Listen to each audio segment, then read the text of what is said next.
Hey there, this is Michelle at East Avenue Art, and today I'm going to be showing you how I painted this bowl of peaches.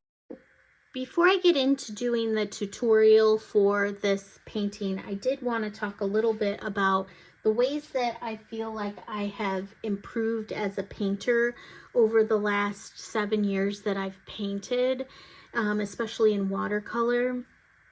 One thing that I've done is I've tried to do the same subject kind of over and over again, because I think over the years, as you try a subject many times, you kind of learn something with each of the paintings. So just as an example, I want to show you one of the first paintings I've done. This was probably back in 2019, and it's my first time painting evergreens in a snowy evergreens at night. So there's like a lot of problems with this painting. Definitely save all your paintings so you can track how you've improved over the years. But this was my first one, so this was probably like back in 2019. But evergreens or pine trees, painting them in the snow is one of my favorite things to do. So this is a painting that I did in, I think, 2024. So you can see I've really sort of, it's not perfect, but I've definitely developed. And you can really see your progress if you kind of try to do the same subject multiple times. This was one of the first times I tried to paint peaches, and this is an interesting one. You see I've got some like really jagged edges. I was having trouble with like water control. I was really having trouble showing depth. I tried to have like a little bit of a yellowy peachy in here, but it didn't really quite show up. So I didn't really have a great control over the water or the pigment. And it just kind of ends up like these could be clementines, they could be oranges along with the yellows, but I meant for them to be peaches. So this was probably about like 2020. And the next one I did was this one. And this one, I liked the interior. I thought it was really kind of vibrant and fun. I thought I did a good job with the wet into wet with the seed, but I didn't love the exterior. That doesn't look like a peach to me. It looked a little muddled. I think the color got a little bit away from me, and it should have had sort of more of a soft yellow tone. So I didn't love the exterior of that, though I liked the interior.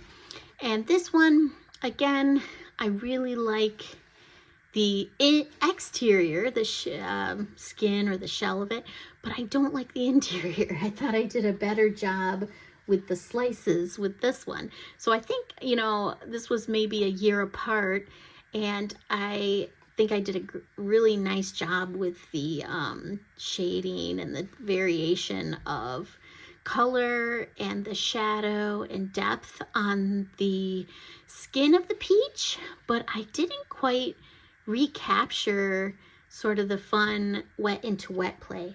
And so both of these I just tried to do sort of the subject itself, and then I did a little bit of lettering, peaches or peach season, just to kind of spruce it up. So when I got to this painting, when I wanted to do peaches again, maybe like a year or two after the last time, I thought, I want to have it be a little bit more complex. So that's why I kind of have like almost like a staging. So it's like peaches in a bowl. They're not just like hovering sort of in space on the page like this. So I wanted them kind of more, I sort of rooted, right? So I've got a background that I painted in, I've got a wooden table, and then with this one, I'm playing around with like the shadows that the peaches would be casting on each other. And yeah, I was pretty happy with the progress that I've made, from the first time I attempted, it's not even clear that these are peaches, to this time. I think that shows you about 6-ish years, maybe, yeah, about 6 years of progress. One suggestion I would make to you in addition to this is to date your paintings. You see I'm kind of like guessing when I painted stuff. I can sort of remember, but you know, it would be better if I had actual dates on these to keep myself completely honest. But yeah, so that's just one thing I would recommend to any new painter or intermediate painter. I mean, I think I'm like somewhere between beginner and intermediate, where it is really cool to see the progress that I'm making over the years, but I definitely feel like I have a long way to go. But anyway, we'll jump into the tutorial and I hope you enjoy it. Well, I have a little bit of bad news. In the time from when I painted this and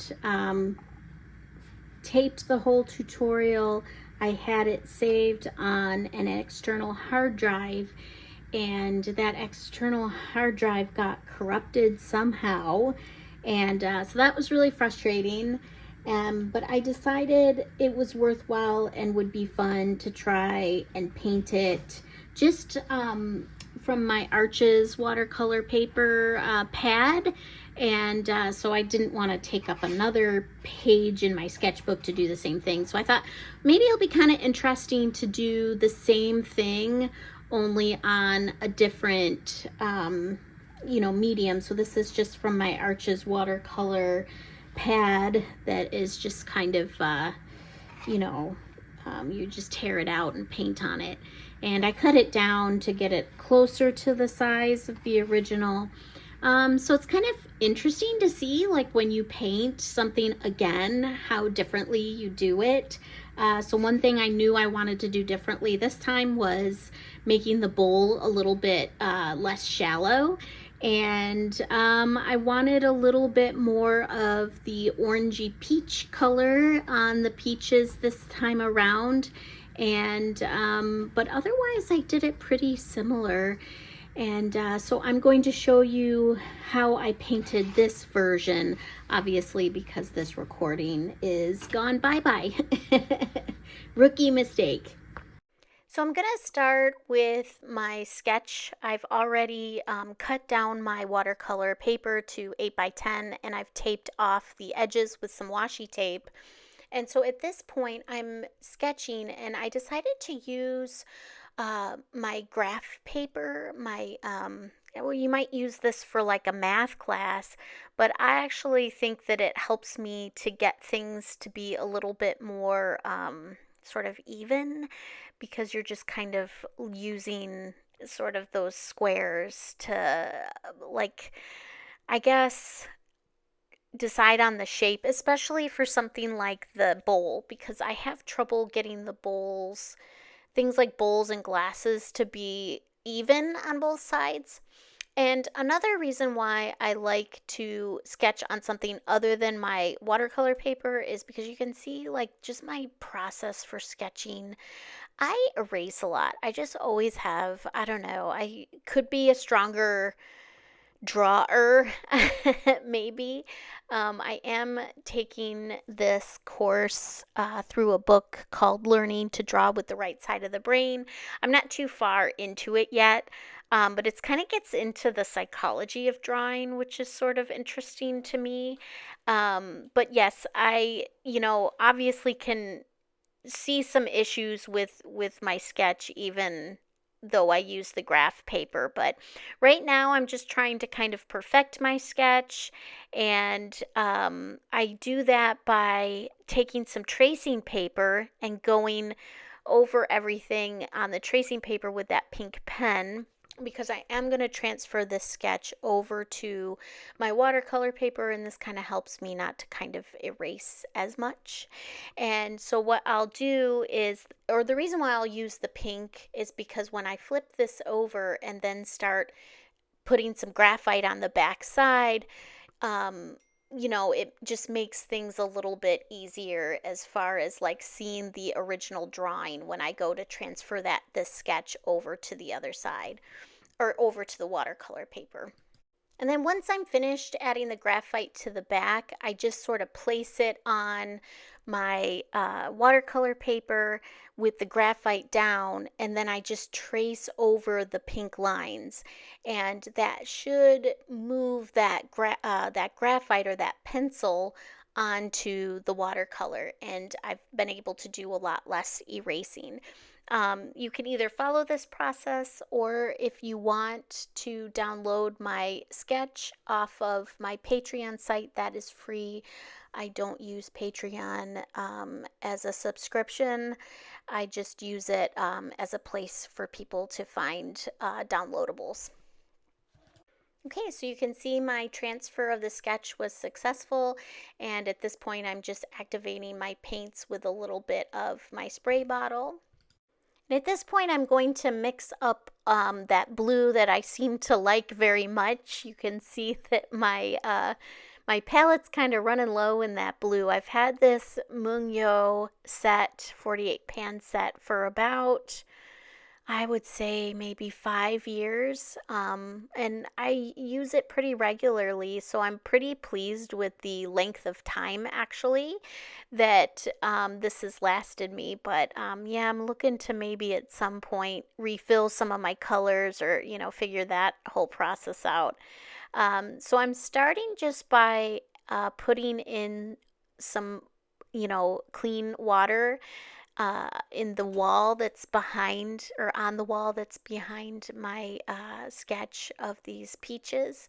And I'm trying to work quickly, so I'm using a larger brush. That's a number 12 round brush, and I'm going very carefully not to get any of the parts that I don't want to paint, that shouldn't be part of the wall. I'm trying not to get that wet, because as you know, with watercolor, the paint will go wherever it's wet. So I keep, you can see I'm working pretty fast. This is sped up a little bit just for the time that it took me, but I'm still sort of really trying to work fast, even though this appears a little bit faster than I paint, because I really want this natural sort of like wet into wet look.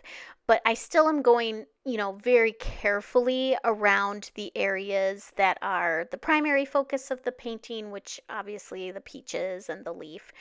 And then I'm going to just ball up this Kleenex and kind of just dab up, because I don't want it to look like a sky. I just sort of want it to look like a wall.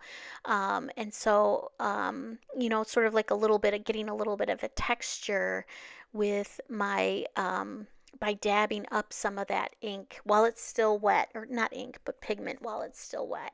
And I think that gives me a little bit more of a natural background that looks kind of more like a wall, right? So I'm going to wait for that background, or I waited for that background to dry before I moved on to the next step, which is painting the peaches. So while I was waiting for things to dry, I started thinking about my color palette. So the lightest color is that kind of bright yellow, and then I mixed in a little bit of a peach color, and then I wanted sort of like a pinky peach, which I'm mixing up now.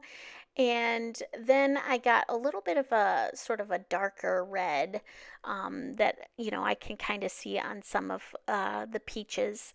And I also decided to mix up the bowl color. So I went with sort of like a sky blue, and then I also mixed in the same blue that I used on the background as well, just to give that a little bit more of an interesting mix. And then I took a touch of orange and I mixed it into my blue color just to kind of get the shadow. So I'm going to be playing around with like shadow and depth with this painting. And like I said, I think, it makes it look a little bit more natural, a little more advanced than some of the initial paintings that I did of peaches. So this was kind of like a good challenge for me. So I go in first with the lightest color that I see on a peach, which is this kind of really pretty bright yellow. Eventually I'm going to be covering up most of this color, but I at least just kind of want to get it down. And as you can see, I definitely waited until the blue background, the blue wall color, dried completely. And if I hadn't waited, then you would see some of the yellow bleeding into the blue. So you can kind of see what I'm doing now is I'm adding in that peach color and then the pinky peach. And look at what happens when I have wet paint on the page, and then also I've got wet paint obviously on my brush. So it just kind of goes, right, wherever. I can kind of control it a little bit. You see sometimes I'll lift, but it will just kind of go wherever it's wet. And you can see the bottom part of that peach is already dry in the center. And see how it's not really blending? Well, one way that I can fix that is I'll just clean off my brush a little bit and dry it off really quickly. You saw me do that really, really quickly on my paper towel. And then I just kind of scrub some of the color up. And now I'm just kind of dabbed some more in, but you can see actually a lot of that paint is already dry on that third peach because you don't really see a lot of mixing like you did on the first peach, right? So that paint is kind of going wherever I put it unless I re-wet the area. And so I'm just kind of playing around with my color a little bit. I'm just adding a little bit more of a pink into that peach color, and just, seeing where it takes me. And I like the way that looks, but I don't think I quite kept it. And here I go with one of the top peaches at the top. And so one of the things that I did with this as well is I did add shadows in where the peaches would be sort of like overlapping each other. And, you can't quite tell how they're overlapping or which peach is in front of the other because I just sort of have the base color there. And I haven't added in any shadow colors. So it just sort of looks like they're hovering there. But that is something that I'm going to work on a little bit. I don't think I loved how this peach turned out. I think I put more pink in there than I wanted, and then I kind of kept trying to lift it, and then it just didn't quite work out, which is super funny because I feel like this is my second time painting this. It should be perfect. But I'm not sure if I liked the version that I did in my sketchbook a little bit better. So I'm following just, the same process for each one of these peaches. I kind of put the yellow down first, and then I add in sort of like more of a pinky peach, and then I sort of, just try to build the color. I try to blend it out a little bit. Honestly, it looks pretty good right now, and I think I got a little too aggressive with some of the darker colors. So I think in a way I kind of overworked this one, but you live and learn. So at this point, I felt like I wanted a little bit of a darker kind of reddish and a pinkish reddish. So I used that to kind of do where I felt like there'd be a little bit of separation between the two halves of a peach, and also where like the little crevice. And then I thought, it'd be kind of nice to see that highlight. And I add sometimes a little bit of brown into my reds just to get a little bit of a richer color, though I sort of felt like that was really strong. So I put a little bit of that color down, and then you can see me sponge some of it up. The only trouble with red is that it is a staining color. So unlike some of the colors where I feel like you can get some clean water and sort of scrub it up and it won't be visible, if you put red down, it definitely stains the paper behind it. So you're not really going to get it up super easily. So I think I should have been a little more careful with this red, because I think the red that I put on was a little too dramatic, and you see me toning it down a little bit more with like a pink.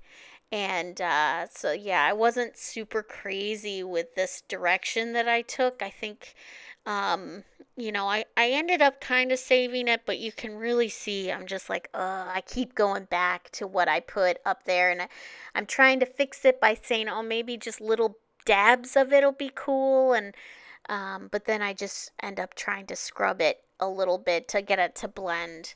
I don't know, that doesn't look too bad, but I really couldn't leave it alone. I am definitely guilty of overworking the paint, and it just, I don't know, it looked too segmented. So I know I had to go back to that peach on the left quite a bit, and really felt a sense of frustration. So I'm adding a little bit more of that kind of darker red. So see, I keep going back to that left hand peach because it ticked me off. But now I'm kind of trying to work on another peach just while I'm letting that one kind of marinate, I think, in my brain. But again, I'm really having trouble with getting the amount of red or pink that I'm happy with on all of these. And so, yeah, it's just, again, I just keep going back. I'm trying to lift because I don't like that harsh edge that I see at the top. Um, and I kind of, it's something that I just sort of worked on trying to piece together, or improve on it a little bit. And you really can achieve a lot with a clean damp brush as far as getting up some of the paint. And so again, I just put like a solid line because obviously my peaches have dried, and then I can sort of wet the area a little bit and see about see about improving things. And you can see I keep going back to that left hand peach because I'm just not happy about it. And my cat is very upset and wants to go outside. So I think I'm going to have to take a break in my filming. All right, and I'm back. And again, I'm following the same process for each one of these peaches. I'm trying to add a little bit of the darker pink in and just sort of blend it out to try to get it to look a little bit natural, and to blend really nicely in with the yellow. And I'm just also adding a little bit of brown into that red to get a color that I think will work for that area in the center of the peach that I'm working on right now. Although I decided to kind of go back to sort of my lighter pink and just play around with how that looks. But you can kind of see at this point, at this stage, that my peaches are kind of like blended all together because I haven't set up any of the shadows or anything like that. So as I continue to build up the color on this painting, you'll see me build up the shadow. And one way that I do that is by putting in the complementary color, which for yellow, if you look at the color wheel, that complementary color for yellow is actually purple. And that creates a more natural shadow color than just, throwing black in there or something. And so I've got, the shadow that the peaches would be casting into the bowl there. And now I'm building up the shadow that is going to be the peaches casting a little bit of shadow on each other. And then there's a little bit of shadow that the bowl is going to cast on the peaches. So I kind of put that shadow color down, and then I scrub it a little bit because it's like too much of a harsh line, I think. And I just sort of repeat this process and continue to sort of like build that color up. But this is how I'm like differentiating the peaches from each other, is just kind of like showing through that shadow, color for yellow. And there, see how they're kind of not really blending together. Now that color is pretty harsh, and you can see I'm going back to it, and see how much easier that is to scrub that color up and to smooth it out, or buff it out, you might say, with a clean brush, than the red. Notice how like the red color that I've been working on that peach on the left just has not been cooperating with me.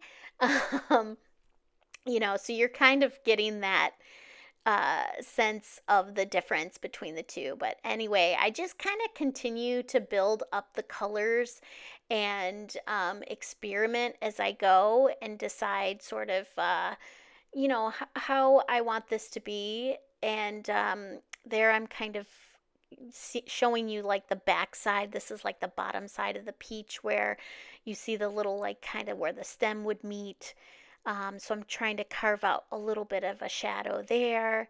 And I'm again going back to this peach on the left to try to work on it. And yeah, just anytime I put a color down because the background is dry, I'm just trying to like smooth it out because I feel like the skin of a peach, it does look pretty smooth.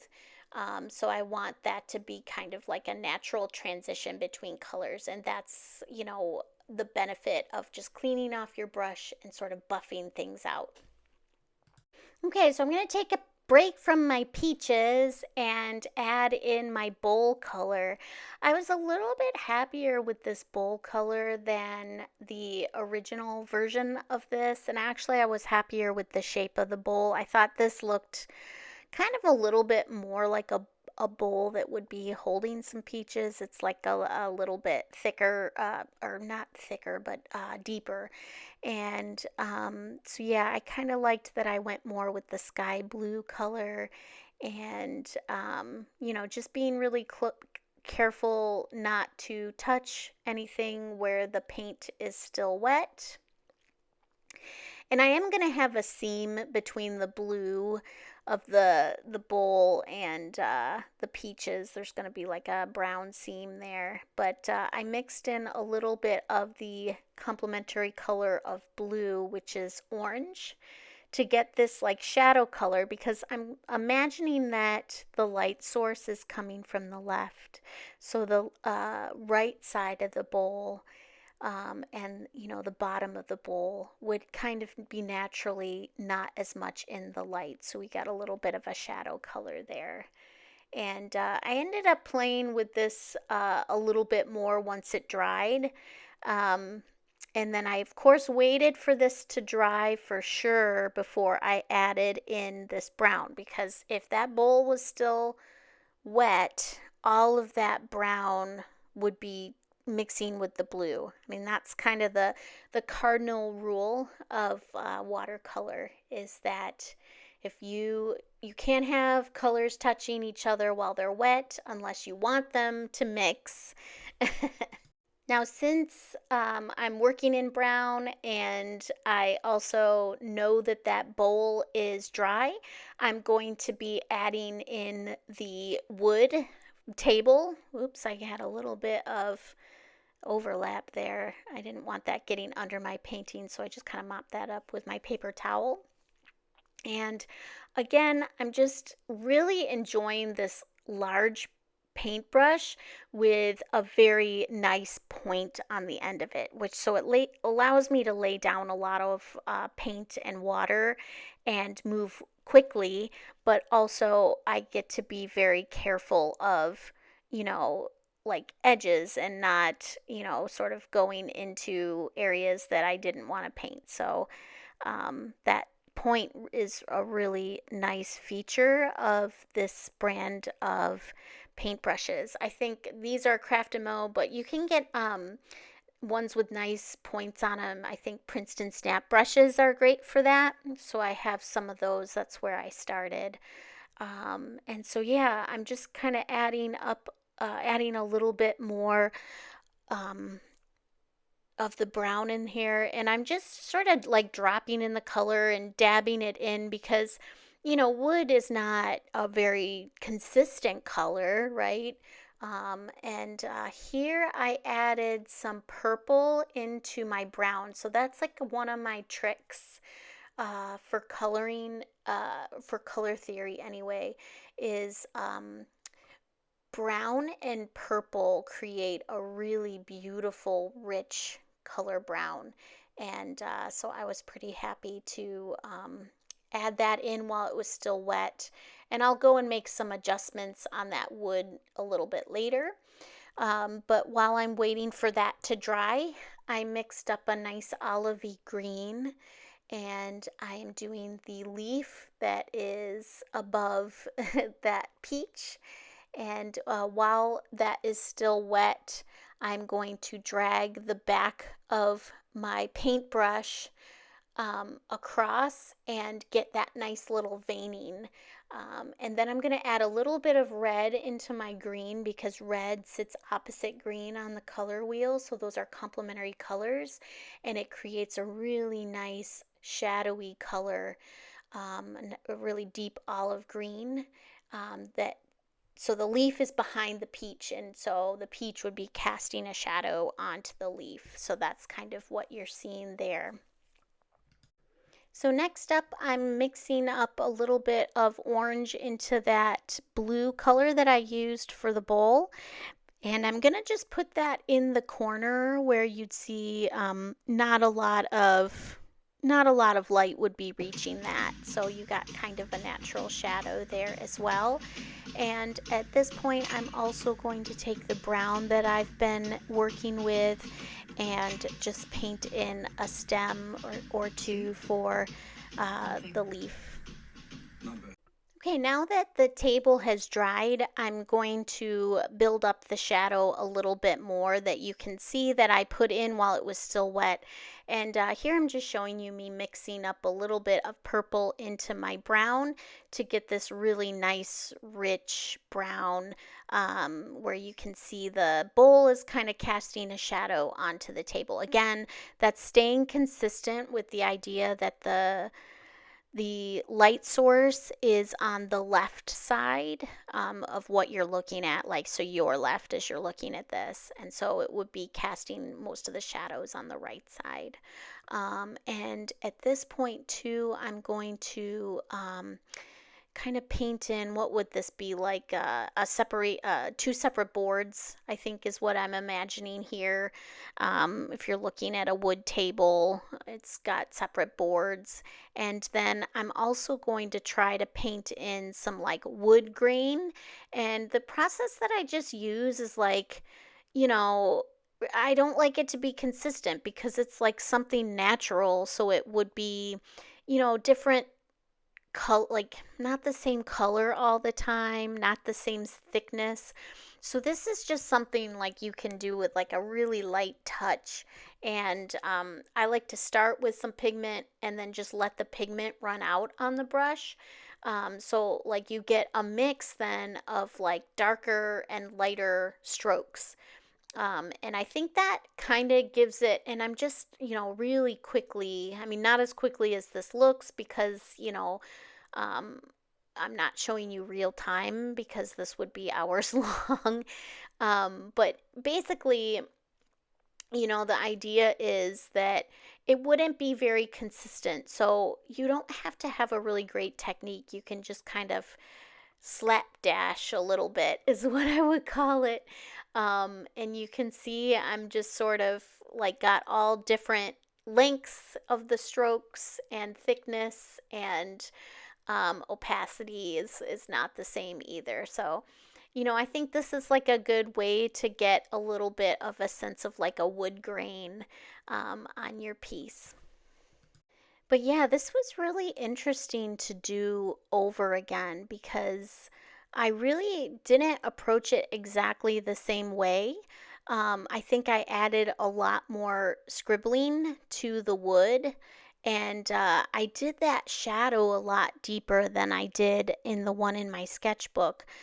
So then you ended up really not being able to see any of the wood grain, which I'd on the shadow, I mean that the bowl is casting, which I'm not sure if I agree with that or not. But you can see I also darkened up the space between the two wood boards. And as the paint dries, I'm also at the bottom part of the painting, I'm also going back in there and just, adding a little bit more here and there. So I kind of kept moving back and forth between the top part and the bottom part. And I think just the variation that you see in the color and the consistency. Whoop, that was really too dark. That was a little darker than I wanted to go. But I think it gives you a sense of realism, like, this was a piece of wood and that it's kind of something from nature isn't going to be exactly perfect. So again, I just keep going back and forth between the top part and the bottom. And, I like how this ended up. Actually, I like the wood grains better. I'm back inside with my cat and she wants to go out again. She's pretty determined to enjoy the rest of summer. I tried to put some of my, some of the wood grain in the shadow, but it wasn't quite showing up super well. So I don't know. That might be one thing that I would have done differently is have that shadow color a little bit lighter. I even tried with a little bit of black paint. That seemed to work a little better. So at this point I wanted to fix up some of the shadows on the bowl, so I mixed up some orange and my original bowl color, and I went in with like a thicker consistency and tried to paint in kind of a stronger, yeah, a stronger shadow color there for that side of um, that side of the bowl, and I think that worked pretty well to my advantage. Yeah, and I played around with adding a little bit of a thicker consistency and then buffing out where it comes to the center. And here's the fun part of peeling up the washi tape. And the washi tape did a great job of protecting the edges. So this is my remake of the painting from my sketchbook that I lost, and here I did it on some loose leaf Arches watercolor paper. Pretty similar, I think, but somewhat different vibes. So I hope you liked this and that you learned something, and if you did like it, please click like and subscribe, and let me know in the comments whether you like the sketchbook or the loose leaf version. Thanks so much for watching. Take care.